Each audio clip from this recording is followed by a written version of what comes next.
Are you ready to take control of your life and join a community of like-minded women who are on a mission to live their best lives too? Healthier, happier, and wealthier? Then get ready to find the support and motivation you need to pursue your passions and goals. Get ready to develop the courage to step out of your comfort zone and try new things. Join the My Best Life Tribe membership today and unlock a world of opportunities, empowerment, and sisterhood. Our exclusive community offers courses, collaborations, workshops, events, and so much more. Don't wait any longer to start living your best life. Visit our website, www.DrStemmy.com, and become a part of something truly special. My Best Life Tribe, where women thrive together. www.DrStemmy.com. Are you ready to bounce back? Welcome to the Bouncing Back podcast with DrStem, where resilience meets inspiration. Join us as we explore powerful stories of overcoming adversity, share expert insights, and discover the tools you need to bounce back in life. Whether you're facing challenges or seeking motivation, you're in the right place. Let's dive in.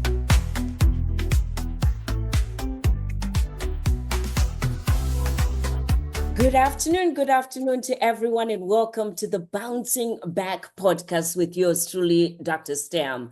You know what? Every time that I have a guest, I'm like, oh, we should have started, recording right at the beginning, because we had a whole conversation and forgot that we're here on the, on the show. Welcome to the show, Miss Haley. Oh, thank you so much, DrStem. It's a pleasure. Thank you. You're gonna have to help me. How do you pronounce your last name? Which is what I should have asked before. Yeah, it's Mazanec. Mazanec. Okay, everyone, let me tell you a little bit about Miss Haley before we start having this discussion that, will be inspiring, encouraging, and empowering. She has allowed me, to ask questions so that we can talk about any part of her life. You should have heard her. I'm like, is there any part that you don't want me to ask about? She's like, no, I just wrote a book. I'm an open book. I like the answer. Okay.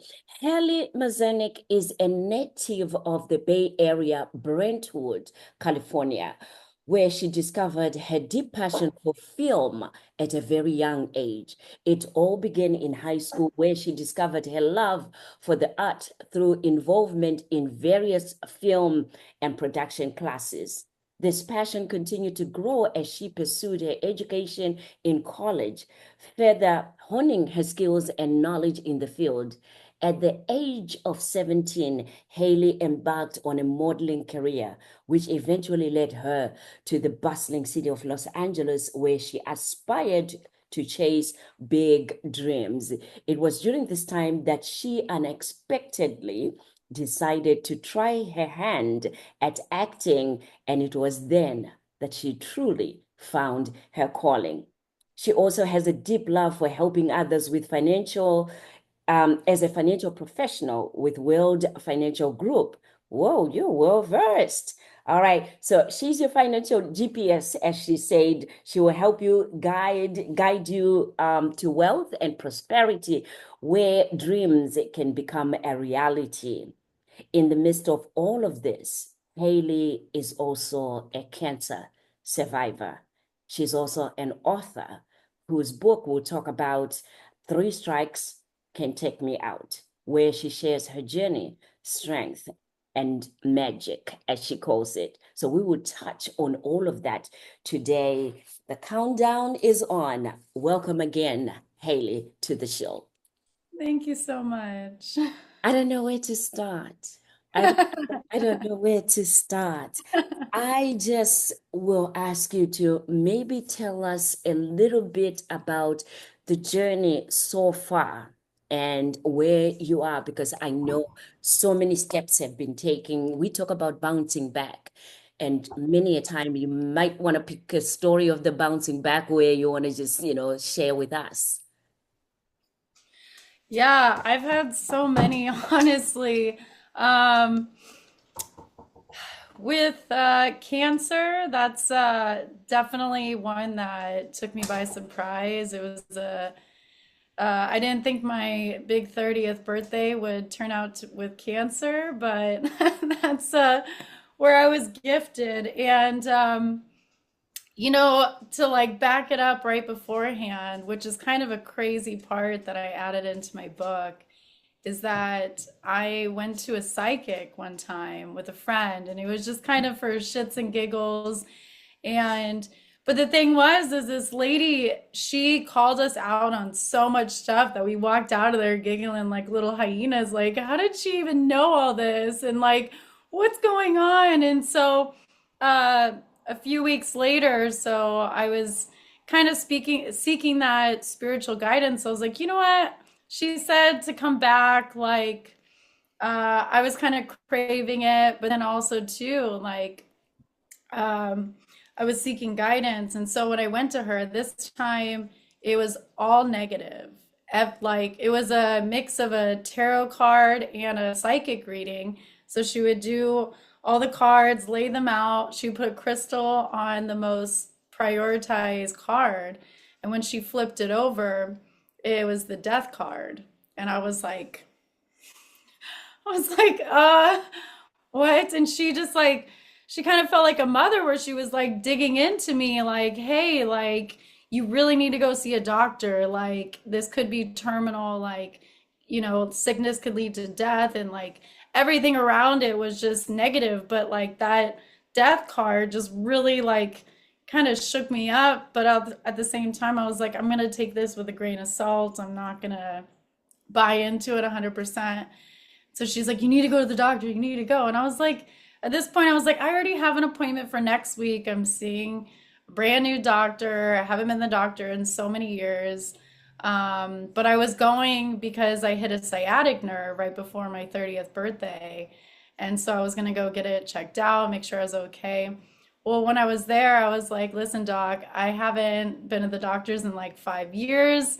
My whole mom's side of the family has had cancer. Something is really wrong with me. Like I've tried doing colon class, like every time I ate, the pain just grew increasingly worse over time. And and so they immediately threw me into an ultrasound, which was my first test. And that test, they immediately found something. The lady even called in for a second opinion. And I'm laying down with the gel on my stomach, like, what's going on? Somebody please, like, tell me something. And and so they said I had a tumor. And then from there, it was 3 months straight of just being like a frequent flyer, flying in and out of the hospital, left and right appointments for CT scans, MRIs, all sorts of tests. And I played detective myself because every time I did a doctor's appointment, the notes and all the conclusions would fly into my app portal for all my health records. And so any big medical term that I didn't understand, I just started researching and I'm like, okay, this looks important. I'm going to research what it means. And like, I really just tried my best to like get ahead of the game. And when it came down to what felt like the final diagnosis appointment, I brought my boyfriend in because I didn't feel like I can handle it by myself. And so they pulled up the CT scans that really just hit you from all different perspectives. And the one that really caught me was a straight on view into my stomach where you can see the whole outline of my stomach, all my organs and everything. And then there's just this glowing white, like, ball just right in the middle of my abdominal, and it was 2 inches big. And it was so, it was so profound looking at it that I was just like I was just shook it up. I would like me and my boyfriend looked at each other. We're just like kind of like, holy shit, like that thing is huge.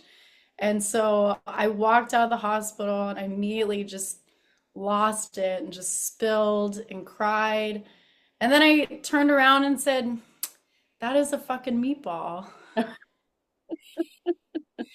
is a meatball inside of me. And that was my coping mechanism of Mm. calling it a meatball instead of a tumor because for those 3 months of doctor's appointments, they just kept throwing the word tumor around. And honestly, for me, cancer has been my biggest fear in life. When I was 10 years old, I watched my grandmother go through cancer. She had COPD that turned into lung cancer and then a brain tumor to follow. And I lived with her for her last year and took care of her and watched her go from the silly Lucille Ball type of character to, falling to depletion with chemo and losing her hair and whatnot until her last days. And so that really took a huge hit on my heart, my soul, and just the idea of cancer itself. And so they threw me into surgery. I kind of held back for a quick moment because I wanted to spend time with some family. And then all my parents, for the most part, came down to LA to support me. Took me to the delivery room. My mom held my hand and stayed with me as they prepped me for surgery. It was a 7 hour long surgery, and the experience itself it definitely took me by surprise. And I was deeply alarmed and shocked, and it's almost like I didn't want to embrace it for what it really was because I just couldn't believe that I had cancer at 30 years old. And it's a extremely rare tumor called neuroendocrine, and it's a pancreatic cancer. I actually got it tattooed on my forearm for a nice reminder. It's zebra stripes, which really enhances its rarity as far as cancer goes. Yeah. But that's part of my book and part of the three strikes that can't take me out. It's hard to grasp, but I really believe that I would be dead at some point if I didn't speak up to my doctor, if I didn't say something. Pancreatic tumors with cancer, especially pancreatic, like there's no symptoms. And I just feel extremely grateful that I am very in tune with my body and I listen. And it just got to a point where I knew something was very wrong. And I'm really glad that I spoke up to my doctor. I'm stuck. I'm stuck. Sorry about that. I'm stuck at 5 years without seeing a doctor. Yeah. How do you go 5 years without seeing a doctor? Yeah, and you know what? And that part of my life was I didn't have I think I just wasn't I think financially maybe just wasn't secure enough or I really wasn't thinking about health insurance and making sure that I was seen by a doctor. Um, One thing that I will add is that like a year or two before that, I actually did go to the doctor because I gave myself a concussion on my birthday. and I thought I was a cake fighting ninja. And I went head first into the kitchen tile. Mm, mm, And anyways, I do go to the hospital yeah. and they signed me up for Medi-Cal. And at this point, this is during the pandemic when nobody was taking people for work, nobody was working. And so I was very grateful that I did get to sign up with Medi-Cal, didn't have to worry about that concussion, but I stayed on Medi-Cal and I got away with my whole cancer journey for free. And I'm like, that's like one of my biggest saviors because without that, I probably would be paying that surgery debt for the rest of my life. So I noticed that you are really out there with social media and a lot of followers. So because I asked that question about 5 years, right? Because then I think it's one thing to not have the insurance, but it's another to prioritize our mental and physical health. That the system itself, they said every year, make sure that you just go and get checked every blood work, everything just to make sure, like a car needs maintenance, that you're okay. So to go 5 years, pandemic or non-pandemic, I'm like, what? You didn't check anything? Yeah, well, that's like a whole nother side of the story too. Part of my book is that those years that I wasn't seeing a doctor or anything, I actually was in a big relationship with the love of my life. And 2 years out of that 5 years that we were together, we were addicted to an opioid. So, having experienced that and then going to that doctor appointment, I was like, listen, doc, I've been on opioids for 2 years. I haven't seen the doctor. And everybody on my mom's side of the family had cancer. Like, please thoroughly check me out. And so, I'm definitely guilty of not seeing the doctor just for even a checkup of any sorts. But thanks to cancer too, I'm now like such a big health advocate. Thank you for sharing that part about using opiates for 2 years.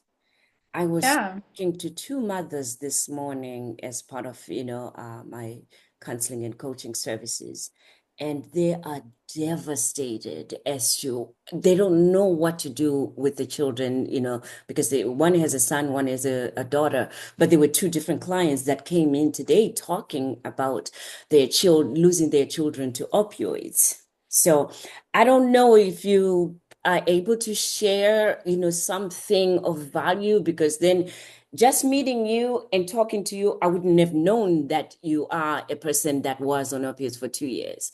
And how did that transition for you to get to treatment? And how did that work for you? Maybe it might help somebody else that will listen and somebody else that is looking for solutions for support, as well. Yeah. For me, my journey with opioids really was influenced from the person that I was with. He opened up to me in the beginning of our relationship when I was 22 years old that he was an addict. And back then I was very young and naive. I did not understand like what an addict truly meant, and I wasn't able to fully process and digest that. I also didn't see a problem with him. He didn't want to drink barely at all. We were big gym rats, like in that couple in the gym together. But then there was a time we broke up, and when we got back together, he started using, by hanging out with the wrong people. He introduced it to me. I have a very curious sense of nature, and so I decided to try it. But for me, I once I started using with him a little bit here and there in the beginning, I saw that it was kind of a portal to into his heart because we lacked strong communication, and that was something I deeply craved, that emotional security, that emotional connection. And he was he was he also had some toxic behaviors as well, where he was a narcissist. He manipulated me. He had anger issues too. So when we would use together, it opened up his heart where he can talk freely with me. And I saw that as like, I want more of that. Even though like after a few months in, I noticed like I started having withdrawals at one point. I would just start freaking out, and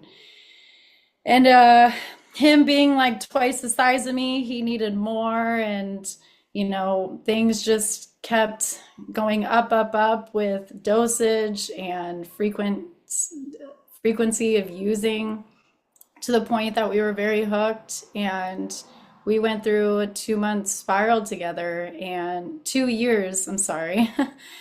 And What was the turning point when you decided, or, you know, decided to heal or to get treatment? What was that turning point? What was that like? You know, I don't know where it began. It's honestly kind of hard because a lot of my memory is missing from that, from those 2 years, especially. But there was at least one point we did both work together at a steakhouse.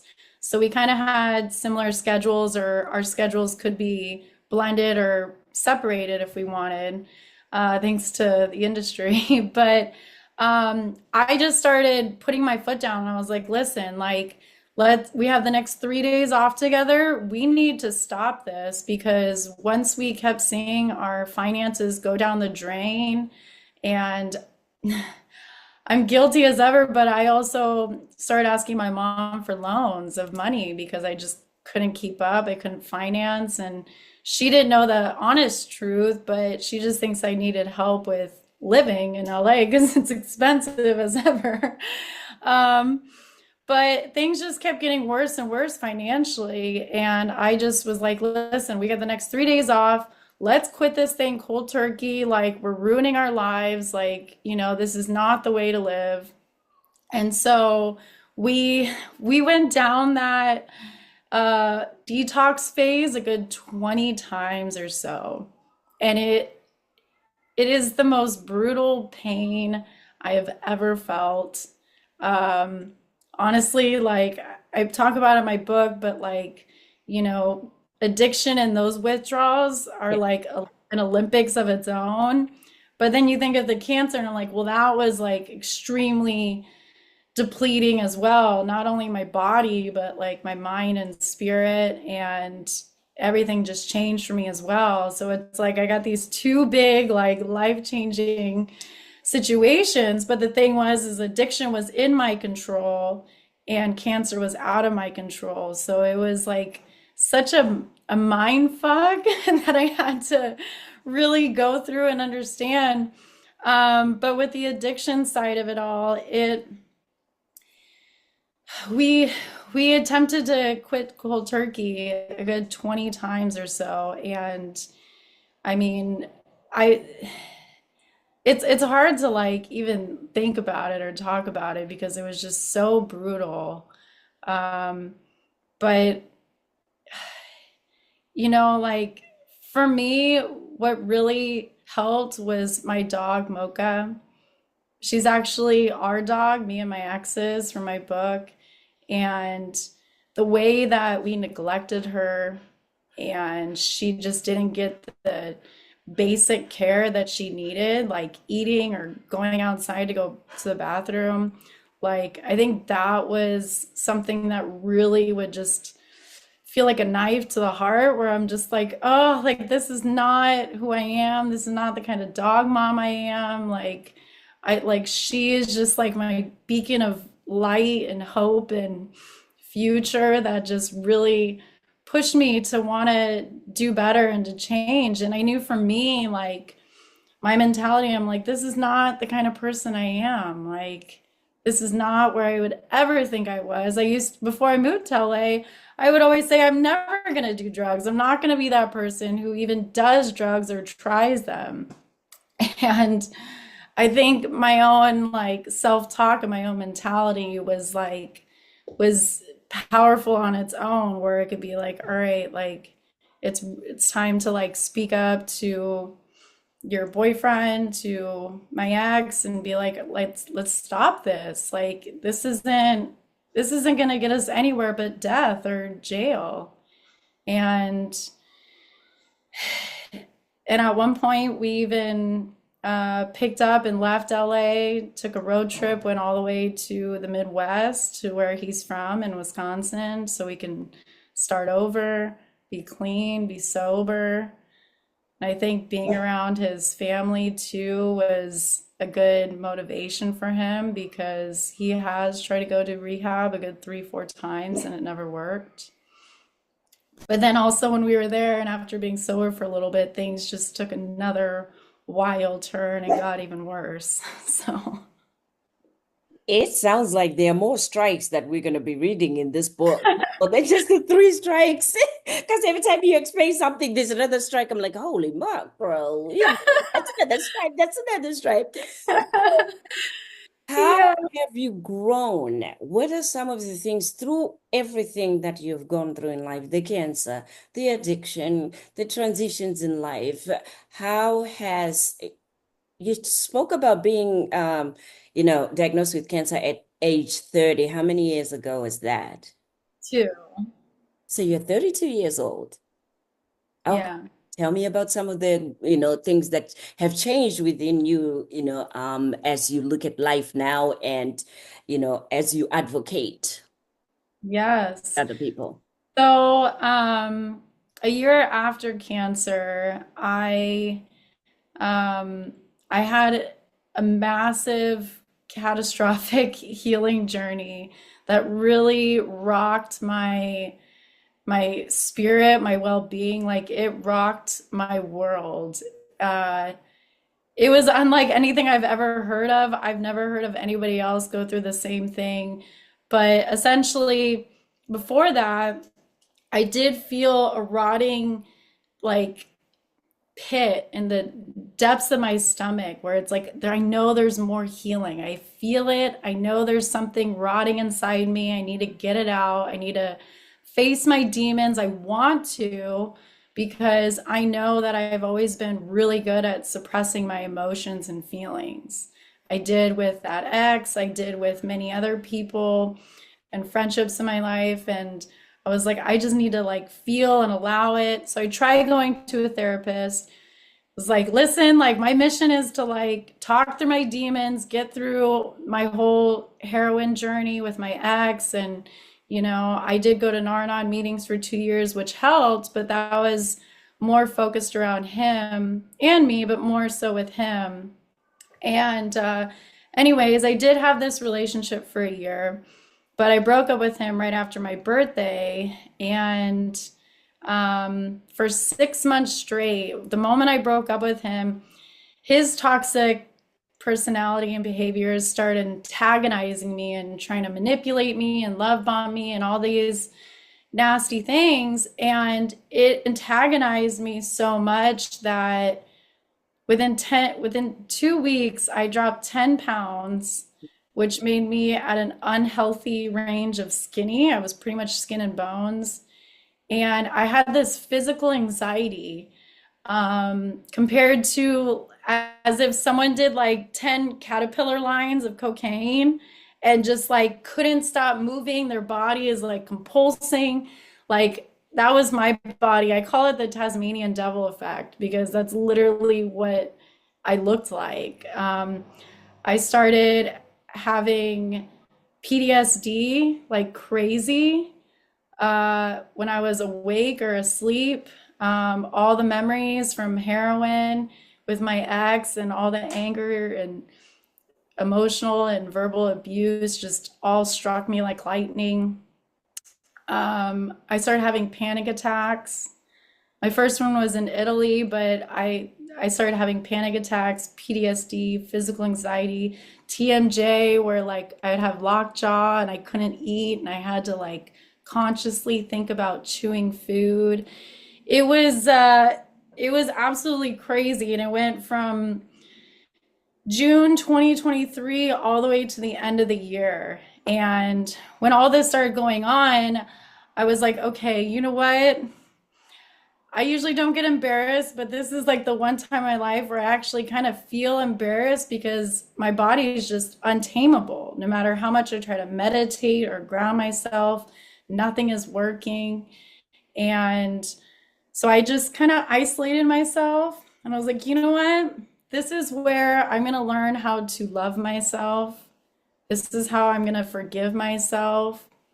My ex gave me permission for the longest time to blame everything on him, all the heroin, the abuse, all that stuff. He's like, blame it all on me.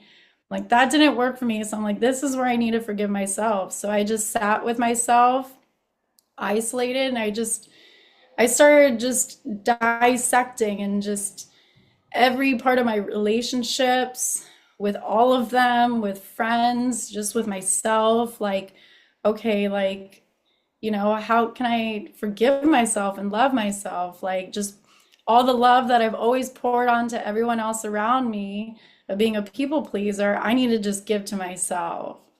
So, like, sometimes it was like, a lot of meditation or baths or just facials, just little things to kind of just make myself feel good. But then a lot of it too was also like, Haley, like, just start by saying, I forgive yourself. Like, I forgive you. And then I started filling myself up with knowledge. I started learning about, I was introduced to this book called Women Who Love Psychopaths.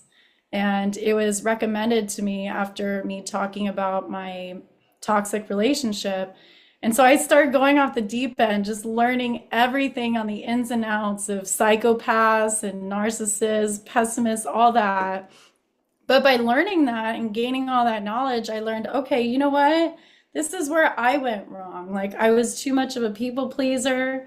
I'm very empathetic, so I gave so much to him, but also he just used it up to fill his ego, and there's so much to learn about it. But by learning that and gaining all this knowledge, it helped me to discover, okay, this is where I went wrong. This is where I take accountability, because I didn't like taking accountability. I always felt like the victim in the mind and that mindset. But instead, it's like, no, like, this is my life, my body, my mind. Like, I'm going to just charge right into it and understand where I went wrong, or what do I want to improve? Who do I want to be? And, really just crying also. Crying was a huge part of my journey. 3 months straight, I just cried and cried and cried. I just didn't stop. But I think it really helped me to just to let go, release, but also to connect more to my subconscious. And I tell you, after those 6 months, I stepped into January 1st, 2024, completely reborn. Yeah. I felt like all the PTSD, all the panic attacks, physical anxiety. I finally gained 5 pounds. I was like, I'm through it. I feel the light on the other side of the tunnel. I am just feeling so empowered with myself that, Yeah. I made it through. And you feel that switch, and then your whole world changes. You have a new lens into the world, to your relationships, to yourself, and it's the most magical feeling I think I've ever felt. Yeah, yours, thank you for that story. Yours is a typical bouncing back story. So as you're talking, I'm like, uh-oh, there she goes, bouncing back. And then she did this, bouncing back, bouncing back. So yours is a typical bouncing back story, and thank you for that. It also sounds like you have found yourself, because I think we are getting this new glow, glowing Haley that now knows herself, that now can tap into the soul and listen to the instincts. Because, I was asking you about the 5 year. I think part of it too is having that instinct that says, you know what, my family has cancer. So even if I have to let go and go and see the doctor so that I can get checked, but you couldn't do that because you also had this addiction going on, this relationship going on. So you couldn't do that, at that time. Again, thank you for sharing that moment, because then I didn't know what stopped you from doing it. And I can see where the bruised but not broken comes into. We are getting and not broken, Haley. Yeah. Yeah, a Yeah. lot has taken place. So I know that I was jotting down some notes here, and I'm like, okay, she's an actress. She's now becoming an author. That means her baby is coming. Where I was telling you, I have written over 50 books, and I remember that first time it was like, oh. So every time that you birth a new book, it's like birthing a child. So we're going to talk a little bit about that. You're also an advocate, from what I'm hearing, that you're an advocate for cancer survivors as well as those that are struggling with addictions. So before I go into the book, just a little bit, what advice would you give to the parents or relatives, spouses of those that are struggling with either, healing through cancer or going through addictions because you've experienced both? Ooh, yeah. I feel like it's very different advice for both. Yeah. I think when it comes to addiction, I think learning through Nar meetings has helped me immensely, even though I went to afterwards. Like, learning not to stress over the things you can't control has been like a huge motto that I took away from that. But then also learning how to not enable, and that, this person needs to want to help themselves first. And I think that is like that kind of dynamic of not enabling and, allowing the qualifier to step up and actually want the help and make the change for themselves is a huge part, because I've talked to so many people where that's like the biggest struggle, where, I want to help my son or I want to help my boyfriend, but I just can't. But like they don't realize that they could be enabling that person, and which just makes it that much worse. Um, there was a powerful quote that I saw on a TV show Yeah. on Hulu. I'm trying to think of it. It was about the opioid crisis. And my favorite quote goes something along the lines of like, when you use opioids, um, you're that much closer to death, but without them, you feel like death. Like you will die from opioids, but without it, you feel like death. It's like, it's the most twisted, fucked up situation in the world. As far as cancer goes, I know for me, like dealing it with humor really helped me get through it, until a therapist I spoke about was like, no, Haley, you need to like call it for what it is so you can actually heal and digest. And so I switched from meatball to cancer, and I just started, it was really, it always is kind of hard for me to talk about it and to like truly grasp onto it. But I think family is a huge part of it. My mom took care of me for the 2 months after surgery. She was in the hospital with me for the week that I was bed rested on an ice diet. Like family is everything. And Yeah.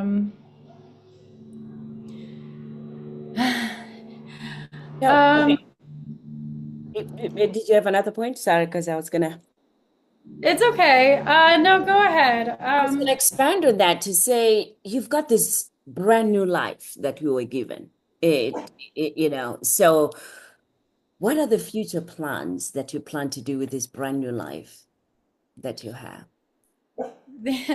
uh, it's funny you say that, because that's how I view the world as well. I'm like, now that I got my baby coming out to the world soon, um, I plan to dive back into acting and modeling. I definitely took off a good year for writing the book and focusing on that. I also would love to, me and my friend are kind of co-piloting into a new business following my book, where we're going to be coaching and helping women step into their feminine nature, to be confident, to not wear, baggage on their sleeves, to, feel empowered through their own story and their life. And I think that's a huge part of like the way I see the world. It's like I just want to help others, inspire. I would love to work in the Cancer Society, also with Addiction Society. I think those two categories are a huge part of my life, where I just want to help and spread love, and anything I can do to help And then also with women, there was something else and I totally forgot, but But those are big, yeah, but those are big because then in your story will come the healing for the women, that you'll be working with as well. So that's a great business to start. And congratulations again on your book that is coming up. That is your baby. Tell us, do you know when this baby is due? Because sometimes they might have to induce it. yes. So the baby's still getting all its nutrients and it's coming together, but fingers crossed, it should be releasing early May. Early May. Yes. So hopefully that first Tuesday, the ebook will come out. And then we're going to give it a 2-week rest. So the physical copy will be available to everyone. It'll be on Amazon, Barnes and Noble. It'll be distributed across 13 countries around the world. So I'm beyond excited, but also like excitedly terrified because it's the most vulnerable I've ever been. It's kind of a not only my autobiography, but I'd say it's like a self-help book too, where I really dig into my emotions on a conscious and subconscious level and like my thought processes that go through everything. A lot of raw emotional material. Yeah. No, thank you so much because here you have been vulnerable and here you have survived today doing this with me. So I appreciate you. I honor you. I also want to gently remind you that as you heal, you're helping other people heal. So thank you for being vulnerable in your book. I can't wait because I want a copy of it. And ladies and gentlemen, whoever is going to be watching this, guess what? She is coming back and we both will be holding that book. I won't book her until I receive my copy. So I'll order my copy, have my copy first, and then book her to come back to Bouncing Back because I cannot wait to celebrate that with you. Oh my gosh, I cannot wait as well. Thank you Yes. so So much. share with us your website again for those that and your social media. Are you on social media so people can follow you and also wait for this, book that's coming out? Yes, it's easy as you see it. My first and last name, Haley Mazanec, www.haleymazanek.com, or for Instagram, it's the @HaleyMazanec. So easy breezy. Awesome. She's everywhere. Even if you just Google her name, her website, Instagram, Facebook, everything will come up. Haley, it has been a pleasure having you this afternoon. Any words of parting that you want to tell your audience and those that will get to know you through this podcast? Ooh. Uh, I think I want to leave it all to the book because the book is everything you need to know. Yeah. It has a lot of vivid imagination, details, storylines. It's really detailed. Gonna be a wild roller coaster. Well, thank you so much. I can't wait to have you once the book is out. Once again, to everyone, thank you for watching the Bouncing Back podcast. My name is DrStem, and as I always say, be encouraged. That's a wrap for today's episode of the Bouncing Back podcast with DrStem. We hope you found today's episode inspiring and packed with valuable insights. Remember, no matter the challenges you face, resilience is within your reach. If you enjoyed the show, please subscribe, leave a review, and share it with your friends. Join us next time for more stories of strength and perseverance. Until then, keep bouncing back.